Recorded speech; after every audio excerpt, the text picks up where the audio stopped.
Zay ny amin'iny fa manana ny fijeriny sy manoloana ny zava-nitranga tao anatin'ity taona 2024 ity ihany koa ny mpanakanto i Mahery ohatra izay ao anatin'ny tarika Joary dia nanambara fa mafy ho an'ny mpanakanto ny taona 2024 andao raha antsika izay fanazavana izay.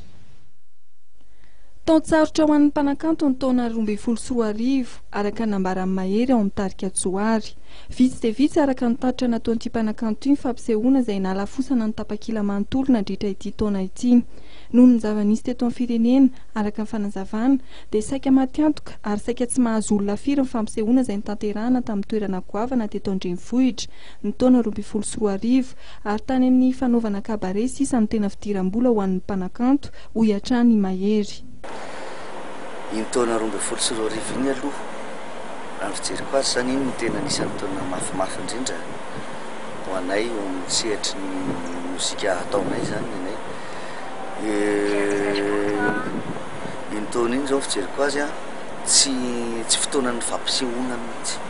fotoana concert zany. Tena za tena miteny aminareo fa zay nanao rehetra tamin'io taona io tsy tena avo daholo, ohatrany tsy de tena tsy fantatro hoe tsy nahazo olona sa tsy manam-bola ny olona sa manina indrindra ny en salle takanay zany a fa tsy miteny an'le hoe ny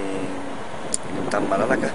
dia sahirakirana zany ny olona sotrotro zany dia nay zany ny taona iny zao a nianona tao amin'ny resaka hoe kabare mihitsy aloha zany hoe tsy azo atao koa mbola tsy miseho atsehatra fa tsy maintsy manao foana ihany hitany olona hoe nity mbola eto dia tao anatin'ny sehatra ny kabare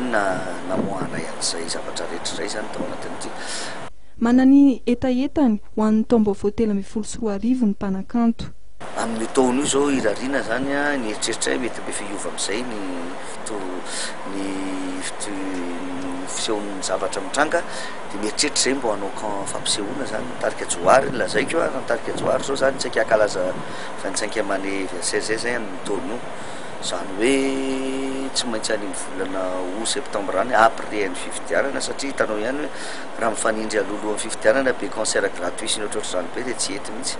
dia tsy maintsy etretina ihany koa hoe misy deuxième tour ve sa tsisy an'izany tsy fantatra any amin'ny août septembre any zany vao mety milamindamina dia zao zay dia efa manomana an'ilay izy hamoaka album anankiroa zay a ndray best of Joary ndray hira vaovao mihitsy zay zany zao a dia akoatran'izay moa zany ho anahy manokana za koa misy album ataoko zay za rezy aminay moa zany izy fa mahazatra io samy mandeha eny dia rehefa tafaraka ilay Joary dia miaraka eo ihany. Akoatra ny tokony ampitomboana isa ny trano fanaovana fampisehoana dia mitaky ihany koa ny tokony hamafisana ny ady amin'ny piraty i Mahery.